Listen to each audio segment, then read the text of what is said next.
Bem-vindos, meus amigos, a mais um estudo do nosso canal, Estudo do Espiritismo. Hoje finalizaremos o nosso assunto sobre união da alma e do corpo e aborto. Hoje falaremos especificamente sobre o aborto. Este assunto se encontra na parte, aliás, no capítulo 7 da Volta do Espírito à Vida Corporal, da parte segunda do Livro dos Espíritos. Este é o nosso quinto estudo sobre este assunto, esse tema aqui como um todo, união da alma e do corpo, aborto. Antes da gente iniciar, vamos relembrar uma questão que nós já tratamos e que ela é muito importante para nós. Olha só, é a questão 344. Em que momento a alma se une ao corpo? A união começa na concepção, mas só é completa por ocasião do nascimento. Desde o instante da concepção, o espírito designado para habitar certo corpo, a este se liga por um laço fluídico, que cada vez mais se vai apertando até o instante em que a criança vê a luz. O grito que então solta anuncia que ela se conta no número dos vivos e dos servos de Deus. Então a gente observa aqui que se trata de um processo bastante complexo, né? Já havia para aquele corpo um espírito ali designado para habitar, né?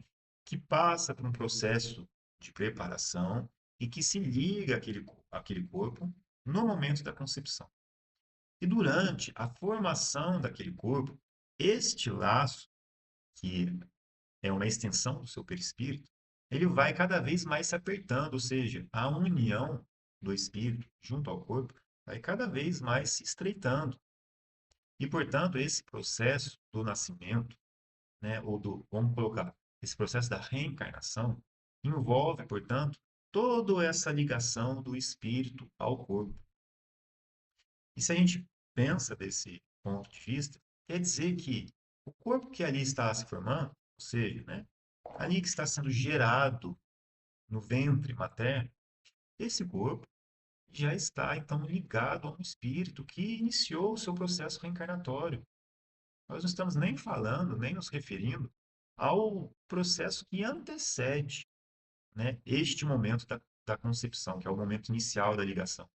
Porque ali existe, né, um planejamento reencarnatório, nós considerando aqui, né, a nossa condição espiritual hoje, um planejamento um reencarnatório, em que o espírito, a depender da sua condição espiritual, do seu entendimento com relação às coisas que importam para o espírito, do seu equilíbrio espiritual, ele pode vir, inclusive, a participar desse planejamento, solicitando algumas provas, algumas situações nas quais ele vai poder resgatar equívocos do passado.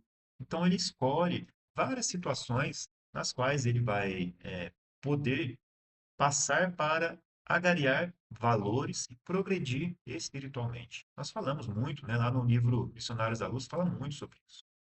Nós falamos sobre esses três capítulos aqui, né? Então, existe um processo bastante complexo, existe um planejamento ali, mesmo quando o espírito não está nessa condição, nesse equilíbrio de participar do seu planejamento, outros espíritos intercedem por ele. E esses espíritos, né, orientam ou mesmo, né, direcionam esse processo junto ao espírito, esse processo reencarnatório. Então, é muito importante que a gente se lembre, que a gente reconheça que, deste ponto de vista, né, a gestação, ela envolve muitos aspectos importantes a serem considerados. E qualquer ato que nós cometermos contra as leis divinas, né, elas nos resultarão em débitos a serem resgatados. A justiça divina é perfeita. Jesus mesmo nos disse, né? Ninguém sairá daqui até que não pague o último centil. Né? Então, é importante da gente lembrar que transgredir as leis divinas, transgredir as leis naturais, vai resultar para nós em uma condição na qual nós seremos vítimas de nós mesmos. Nós agariaremos débitos a serem resgatados por nós mesmos, até que a gente cresça em compreensão, até que a gente entenda, né, as leis divinas, e muitas das vezes, para que a gente consiga aprender isso tudo, nós passaremos por situações de sofrimento, para que a gente aprenda, né? É um processo de aprendizado. Então, se a gente fala, né, do aborto especificamente, olha que interessante, né? Vamos começar aqui, né? Questão 357. Qual que é a consequência para esse espírito que havia se ligado àquele corpo em vias de se formar? Ou seja, que consequências tem para o espírito o aborto? Acabamos de falar.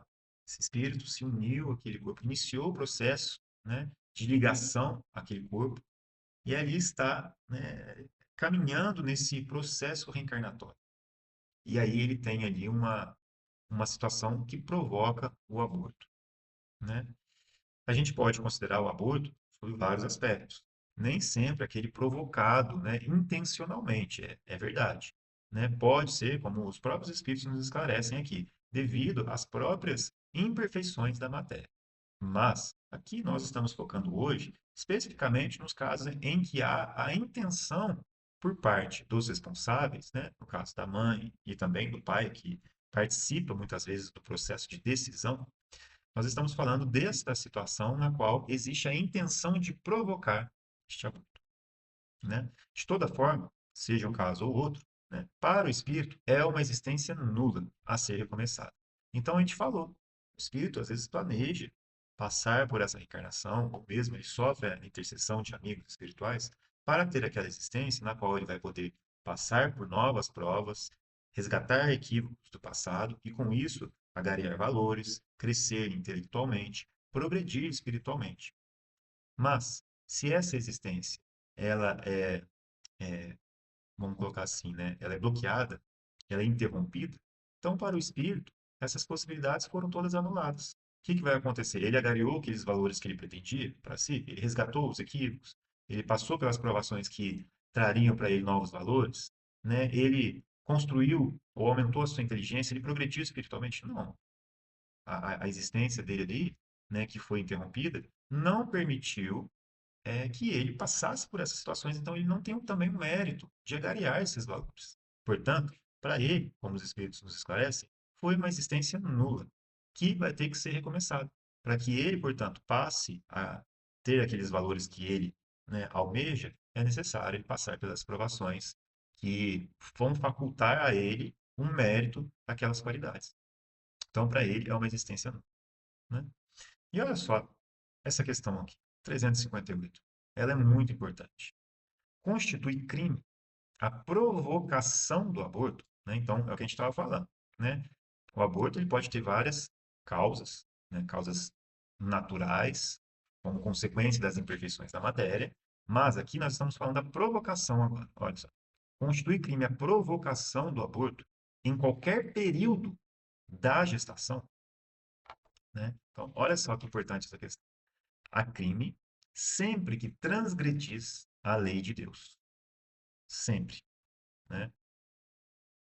Uma mãe, ou quem quer que seja, cometerá crime sempre que tirar a vida a uma criança antes do seu nascimento, porque impede uma alma de passar pelas provas a que serviria de instrumento o corpo que está se formando, né? Então, essa questão é muito, muito importante, né? E vejamos, é, um detalhe muito importante, né? Uma mãe, ou quem quer que seja, cometerá crime sempre que tirar a vida a uma criança antes do seu nascimento.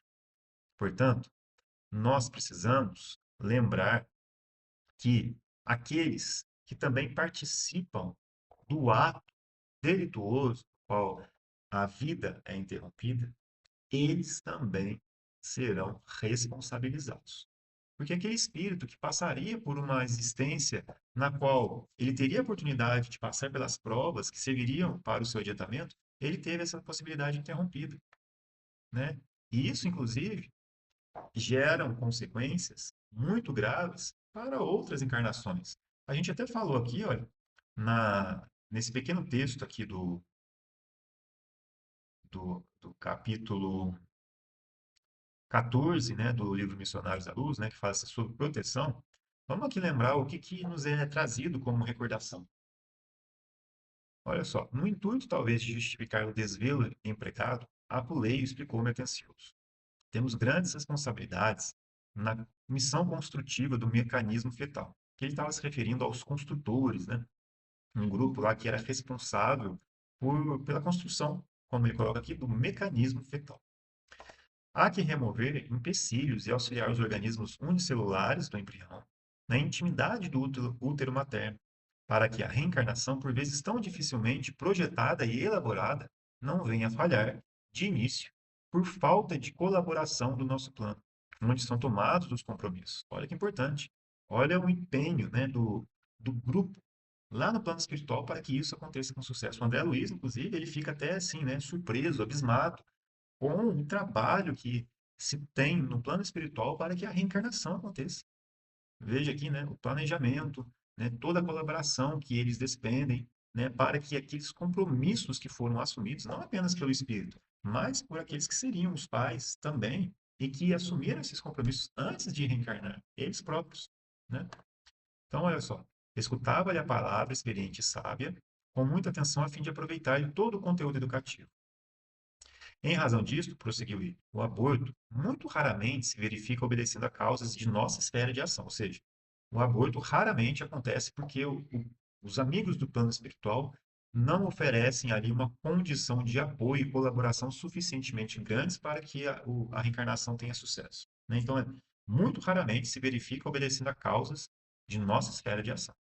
Em regra geral, origina-se do recuo inesperado dos pais terrestres diante das sagradas obrigações assumidas ou aos excessos de leviandade e inconsciência criminosa das mães, menos preparadas na responsabilidade e na compreensão para este ministério divino. Entretanto, mesmo aí, encontramos vasos maternais menos dignos, tudo fazemos, por nossa vez, para opor-lhes resistência aos projetos de fuga ou dever, quando essa fuga representa mero capricho da irresponsabilidade, sem qualquer base em programas edificantes. Claro, porém, que a nossa interferência no assunto, em se tratando de luta aberta contra nossos amigos reencarnados, transitoriamente esquecidos da obrigação a cumprir, tem igualmente os seus limites. Ou seja, eles não vão interferir no livre-arbítrio, né? Chega um ponto em que eles não podem fazer mais nada. Se os interessados, retrocedendo nas decisões espirituais, perseveram sistematicamente contra nós, somos compelidos a deixá-las entregues à própria sorte. Daí a razão de existirem muitos casais humanos absolutamente sem a coroa dos filhos, visto que anularam as próprias faculdades geradoras. A gente está falando, olha as consequências disso. Quando não procederam de semelhante modo no presente, sequiosos de satisfação egoística, agiram assim no passado, determinando sérias anomalias na organização psíquica que lhes é peculiar. Neste último caso, experimentam dolorosos períodos de solidão e sede afetiva, até que refaçam dignamente o patrimônio de veneração que todos nós devemos às leis de Deus. Então, o aborto, as consequências disso, né? Veja que os bons amigos, eles é, nos auxiliam, nos tentam relembrar os nossos compromissos, né? É o que ele falou aqui, né? É, eles tentam nos auxiliar, relembrar os compromissos que nós esquecemos, para que a gente não cometa esse ato criminoso, né? E quando nós insistimos nesse caminho e esquecemos desses nossos próprios compromissos, a espiritualidade, não tendo mais o que fazer, nos deixa abandonados à nossa própria sorte. Ou seja, deixa que as responsabilidades caiam sobre nós que decidimos seguir por esse caminho, né? Porque não tem mais nada para fazer. Quais as consequências disso, né? Talvez nessa existência a gente não veja, né, uma consequência, mas para que a gente possa valorizar esta sagrada oportunidade da vida, em outras existências, por exemplo, no futuro, pode acontecer que a gente passe por momentos em que nós, mesmo desejando muito ter a bênção dos filhos, a gente acaba não conseguindo. Por quê? Para que a gente possa valorizar as oportunidades, né? É o que ele fala. Quando não procedem assim, de semelhante modo no presente, sequiosos da satisfação egoísta, agiram assim no passado, determinando sérias anomalias da organização psíquica, que lhes é peculiar. Então, ó, é na mente do espírito. Neste último caso, experimentam dolorosos períodos de solidão e sede afetiva até que refaçam dignamente o patrimônio de veneração que todos nós devemos às leis de Deus. Portanto, reconhecer a lei divina e venerar as leis naturais é algo que nós precisamos aprender. E transgredir as leis naturais, as leis divinas, isso nos traz sérias consequências. Por isso que os Espíritos nos esclarecem aqui que há sempre crime quando nós transgredimos as leis de Deus, né? Então, é muito importante que se pense. Tem um texto que o Emmanuel nos traz, lá no livro Religião dos Espíritos, lá no capítulo 2, né, pelo Espírito Emmanuel Francisco Cândido Xavier, que se trata do capítulo delituoso e que comenta essa mesma questão, questão 358. Olha só. Comove-nos, perdão, comovemos-nos habitualmente diante das grandes tragédias que agitam a opinião. Homicídios que convulsionam a imprensa e mobilizam largas equipes policiais, furtos especuladores, espetaculares, perdão, furtos espetaculares que inspiram vastas medidas de vigilância. Assassínios, conflitos, ludíbrios e assaltos de todo o jaez criam a guerra de nervos em toda parte. E para cobrir semelhantes fecundações de ignorância e delinquência, erguem-se cárceres e fundem-se algemas, organiza-se o trabalho forçado e, em algumas nações, a própria lapidação de infelizes é praticada na rua sem qualquer laivo de compaixão.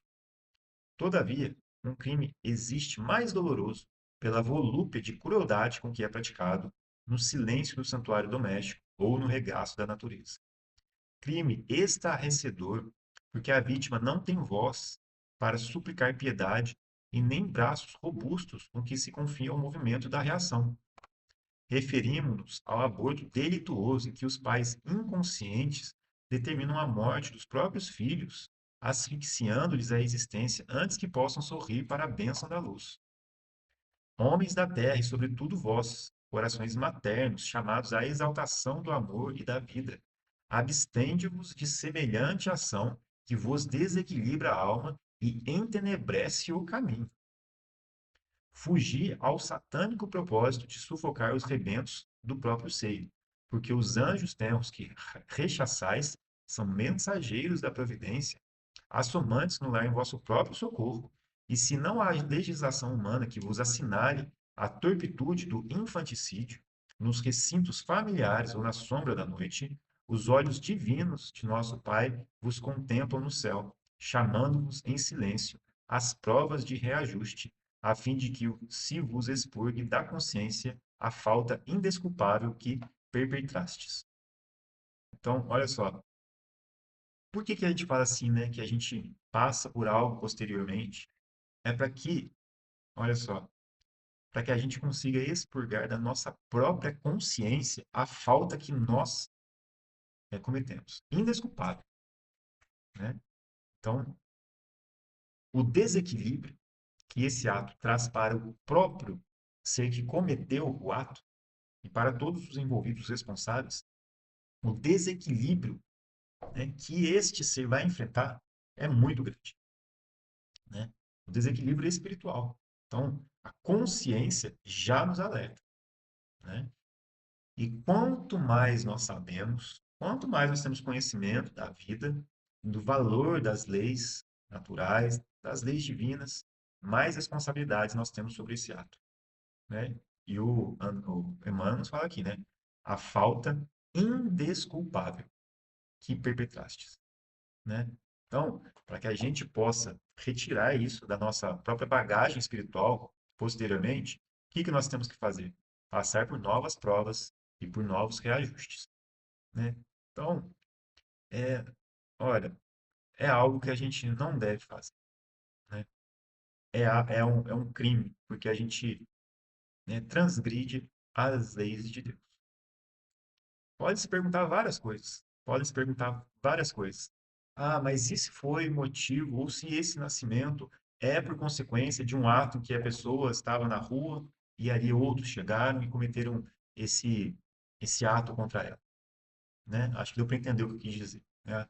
não quero usar o termo aqui para não ter problema aqui no YouTube, né? Parece que eles bloqueiam os vídeos, né? Mas e se a pessoa passou por isso? Olha, como nós aprendemos, né? A justiça de Deus é inalienável. Existe uma justiça perfeita de Deus, né? Então, a gente aprende sobre a justiça da reencarnação. Se nós não encontramos uma causa justa para ter que passar por determinada situação nessa existência, então nós devemos encontrar a causa justa nas existências passadas, né? E como Jesus nos ensinou, o escândalo, ele há de vir. O escândalo, ele há de vir. Mas, ai daquele pelo qual o escândalo vem. Então, essa situação ela pode acontecer, né? Para aquele que está sofrendo aquela situação, né? É um resgate muito grande, né? E agora, para aqueles que estão cometendo, é agariar uma dívida muito grande. Aí você fala assim, poxa, então quer dizer que as leis divinas e as leis naturais, elas se limitam ao olho por olho, dente por dente, né? Ou seja, lei de Talião, né? É o karma. Ou seja, fiz isso no passado e vou ter que passar por isso aqui no presente. Não, não é isso, né? As leis divinas não se baseiam em lei de Talião e nem karma. A gente precisa tirar isso. Karma é outra coisa, né? Lei de Talião, né? Aqui Jesus nos ensina, os Espíritos nos esclarecem que nós podemos pagar, né, ou acobertar, vou colocar assim, uma multidão de pecados através da prática do amor. Então, se nós, desejosos de resgatar os nossos equívocos, desejosos de resgatar as nossas faltas do passado, desejosos de recuperar o reequilíbrio, né, o equilíbrio em nós mesmos, será que é através do sofrimento apenas que eu vou conseguir isso? Não. Jesus nos vem ensinar a lei do amor, do Pai amoroso, que nos oferece todos os meios possíveis para que a gente possa recuperar as nossas faltas pelo amor. A questão é que nós insistimos em não trabalhar com a caridade e nós insistimos no aprendizado pelo sofrimento, né? O sofrimento para nós, ele é um grande impulsionador, porque às vezes nós não estamos na condição ainda de enxergar que pelo caminho da prática do bem, da caridade, nós também conseguimos o resgate das nossas dívidas, né? E existem algumas coisas que dentro de nós, dentro da nossa própria consciência espiritual, são tão graves que nós mesmos, desejosos de restabelecer esse equilíbrio em nós, optamos por passar por algumas provas ou por algumas situações de resgate. E é aí que nós mesmos, antes de reencarnar, nós já participamos do nosso planejamento reencarnatório e pedimos, muitas das vezes, pelas provas que nós vamos passar, né?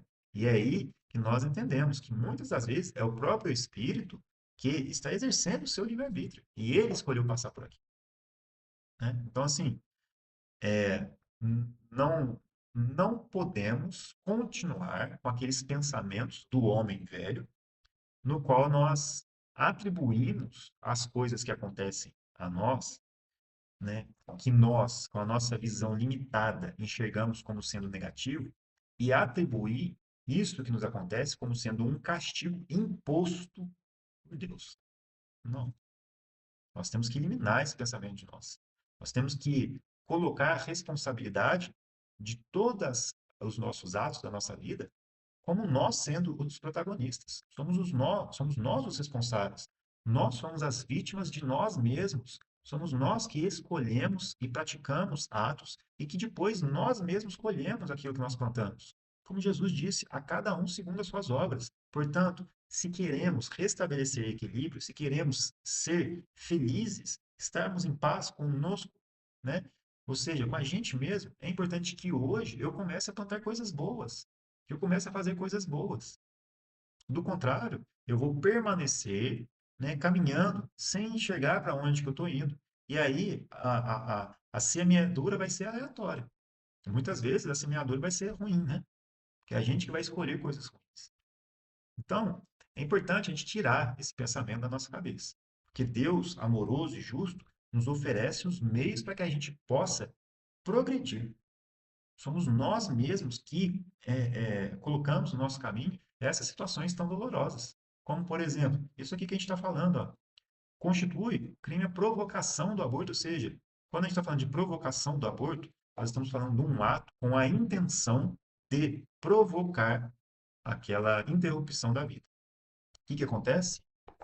Aquele espírito encarnado está escolhendo provocar este ato. O que que vai acontecer? Ele vai sofrer as consequências disso. É inevitável. Vai sofrer as consequências disso. Por quê? Porque ele está transgredindo as leis de Deus. E, portanto, ele, para que ele possa aprender, ele vai ter que, né, ter uma outra consciência dessa situação. E como que ele tem essa consciência? Se ele aqui não está querendo aprender através do amor, né? Então, é muito complicado.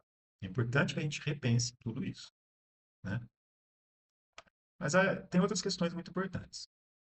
Tem duas aqui. A questão 359 fala assim: no caso que o nascimento da criança puser em perigo a vida da mãe, haverá crime em sacrificar-se a primeira para salvar a segunda? Aqui é uma questão totalmente diferente. Vamos supor que a criança está colocando em perigo a vida da mãe, né? A gente não está falando de desculpas para provocar o aborto. Nós estamos falando de uma situação na qual esta gestação está trazendo perigo à vida da mãe. E aí? O que que acontece nesse caso? Preferível. Preferível.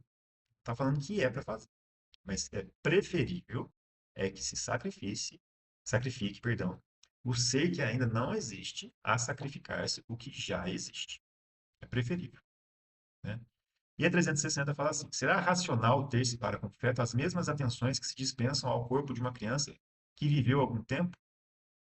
Será racional ter-se para com um feto as mesmas atenções que dispensam ao corpo de uma criança que viveu por algum tempo? Ou seja, você está ali, né? Está a gestação, o feto está ali dentro da barriga, né? É, no ventre materno, né? E aí a gente dispensa o mesmo carinho? Olha só, a gente falou lá atrás. Tem um espírito ali ligado àquele corpo, que está em vias de se formar-se. As nossas relações de espírito para espírito, né? Olha só, vede em tudo isso a vontade e a obra de Deus. Não tratais, pois, levianamente coisas que deveis respeitar. A gente está falando de vida aqui. Por que não respeitar as obras da criação, algumas vezes incompletas por vontade do Criador? Tudo ocorre segundo seus desígnios, e ninguém é chamado para julgá-los. Ou seja, a gente está querendo medir, né, a sabedoria divina através da nossa, né? Estamos julgando algo que a gente não conhece através da nossa imperfeição aqui. A gente está falando de vida, tudo tem ali a sua sabedoria, a sua justa causa de ser. Por exemplo, é um feto, né, que está ali se formando. Beleza. O processo de reencarnação é muito complexo. O espírito revive tudo aquilo nesse processo, né, e chega no ponto maior que ele já conseguiu adquirir, né?